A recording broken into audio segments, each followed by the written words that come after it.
process with Software One and the organizations that we work with. So we'll highlight some of those. And then we'll get into some really cool advanced work that our team has been doing from the Enterprise Security Integration Pack. So how do we integrate SAP data into an enterprise SIEM across your organization? And then once again, breaking down those data silos within teams. All right, we can advance a slide, please. Awesome. So the maturity model for SAP security. This is one that we worked on for quite a while. Every time we engage with organizations, we have a question of, what is the maturity model for SAP? Where should we be? What types of data should we be monitoring? How should we be correlating that across the infrastructure and other events? And this is a great chart that kind of level sets where organizations are. So during the course of my talk, I would love for folks to look at this and think about where your organization is at. Where do you want to be in 3 months? Where do you want to be in 6 months? Where do you want to be in 2 years from now? And kind of frame that around the SAP data conversation. A lot of the organizations that we work with we find are kind of in these lower two brackets, these high risk brackets where you don't have real-time insights into your SAP security data. The data is siloed off. So SAP security application teams are kind of in one group, and data security, cybersecurity teams are in another group. And there's not that correlation in talking between them. There's kind of a gap there on the most just mission critical business data that you have and securing it. The teams aren't sometimes talking at organizations. And that's really where PowerConnect and Splunk come into play.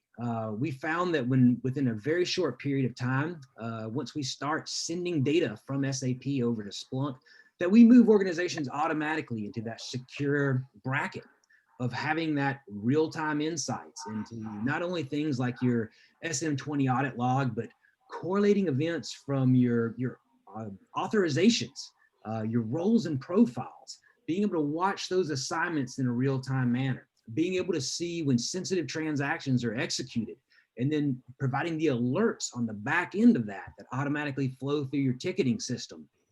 Those type of capabilities and alerting features are really what improve the security posture across organizations. Now, some of the companies we work with have continued these phases, and I like to think about this as a phased approach from a security standpoint. So when you're undertaking these large scale security initiatives, these things take time to build, and we've worked with organizations as they've built through this security model. One of the really cool things that I've seen is the correlation of events in enterprise security, or they're, from a SIM perspective within your organization. Being able to take the SAP data and then add those correlation alerts within our enterprise security in order for the incidents to be automatically created and then put in front of someone on a SOC team that can quickly take action on those events. And I'll actually highlight some of that with our enterprise security integration app. We'll show you how we're kind of automating that process and where that's at in the roadmap. And then for the most cutting edge side, these are the Splunk Phantom. So when we think about using playbooks to automate responses from a security standpoint, organizations are really are starting to take advantage of that. So you're kind of doing that holistic approach and closing the gap and automating that process.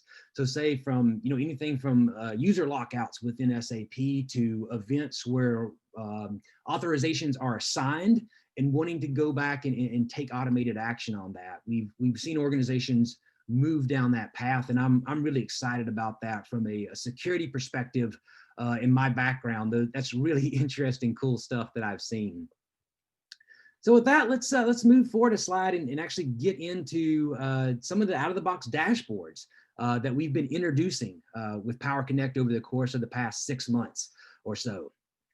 So the one that I'll start with is the Security Essentials dashboard. So one of the big concerns that when we work with organizations is SAP teams have their own language, their own lingo, different systems, right? Different processes, and those don't always easily correlate over into the security realm.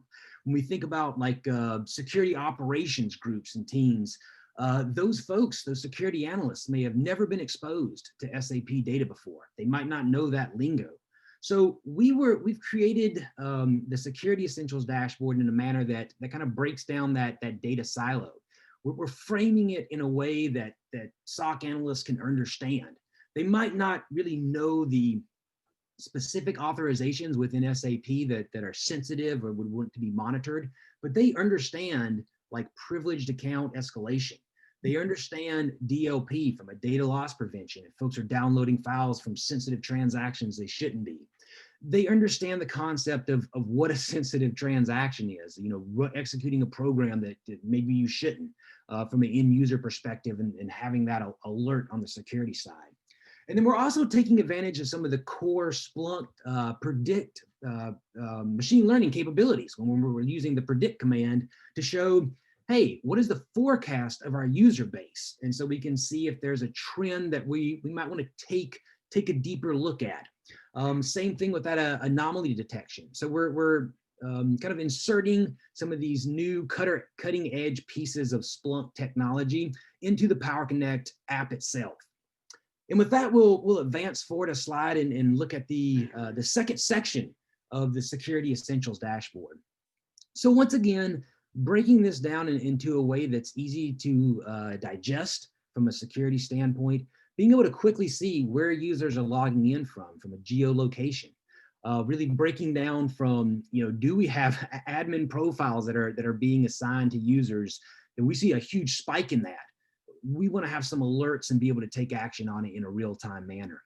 So these are some of the ways we're grouping information together that makes sense to someone like a SOC analyst or to an SAP security team. And we'll kind of show how we're building on these concepts of providing more insights with different data sets here as we move through this presentation. And we can jump over to the next slide. Awesome. So the risk assessment dashboard. So being able to actually have with a glance, being able to see what's going on from, you know, users with initial or known passwords, thinking about clients open for change, getting down in some views that are more kind of the audit and compliance side. That's a piece that we've done a lot of work with too with organizations over the past year or so, is focusing on audit and compliance reports. How do we automate those? How do we put the data with the click of a mouse that we can give over to the auditing teams as our reports? How do we correlate SAP events from like system open for change and then being able to see step-by-step actions that took place while those changes were being made, correlating that directly back to a change control ticket in order to provide that evidence. So, you know, kind of streamlining that process and automating that process has been a big time saver for some of the organizations that we're working with, where these audit and compliance reports have taken a lot of resources internally, where they took, you know, days to weeks to compile some of this data. And we've gotten that down into minutes to return some of those reports. So really kind of exciting things that we're doing from a time-saving perspective. And then also just that automation piece too, of being with the click of a mouse, having the information at your hand, not only from right now of looking at a real-time approach, but thinking back a month ago, a quarter ago, a year ago, being able to have that data in Splunk where you can quickly pull it back is just something that's been a very big value add for our organizations that we've been working with, and stuff that I'm really excited about too, from a practical side of someone who's done a lot of audits in my past IT career. It can be very time consuming, and with Splunk, I've seen it over and over again in both SAP and non-SAP use cases of automating those reporting requirements. And with that, if we can jump forward a slide here. So we showed you some views that were kind of more focused on the SOC side, or maybe the cybersecurity side, where we're kind of breaking down those data silos. But we also have out-of-the-box dashboards that correlate directly to SAP security teams. What is the security posture of an SAP system? How can I quickly identify that to see if there's some gaps there? Now that could be things like having dev keys assigned to users in production environments. You probably want to know if there's a spike in that or some changes in that in those metrics. Sensitive transactions is another one. What are we alerting on, right? What's important to our organization? And we have the capability to fine tune these on the back end too, to match your requirements. So no two SAP shops are the same. So that's one thing that really highlights what Splunk can do, is being able to customize these. So taking these out of the box reports and dashboards that you have with Power Connect, and then slightly tweaking them to match your needs. And that adds a lot of value to organizations, that being able to customize these to meet their preferences.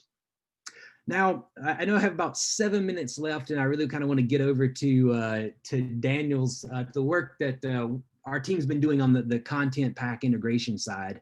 But I just wanted to kind of point out that we're building on top of some of these dashboard panels. So how do we convert these into a correlation search in enterprise security? And how do we automate that process for folks who might not be super gurus with the Splunk language?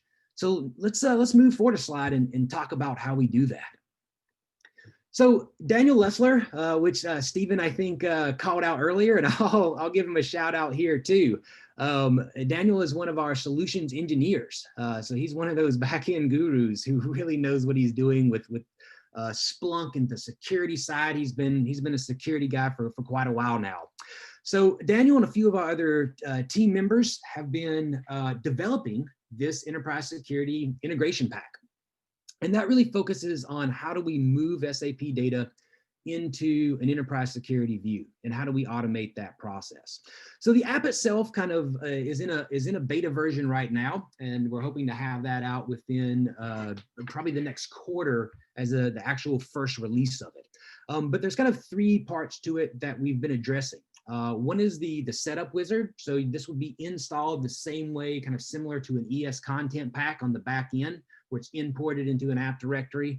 Splunk's restarted, and then we have this app wizard we can walk through that will add the dashboards automatically, add the SAP security domain, so a new domain within enterprise security that's focused on SAP data.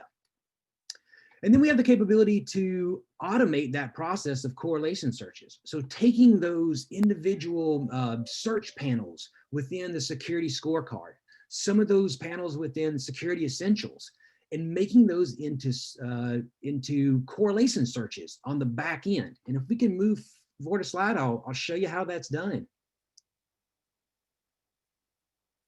Awesome. So this is the correlation search configurator.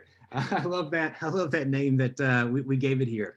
But this is how we make these correlation searches. So within the list here, there's a drop down that we can pick specific events within SAP that we want to make correlation searches on. And we have a subsection here that from this screenshot. And we'll focus on users with default or well-known passwords, or maybe execution of sensitive transactions here. So we're able to take the type of alert that we want. We're able to build a metric around it for the time frame. And then we're changing when we want the alert to happen. So Shelly, if we can move forward one slide here. Awesome.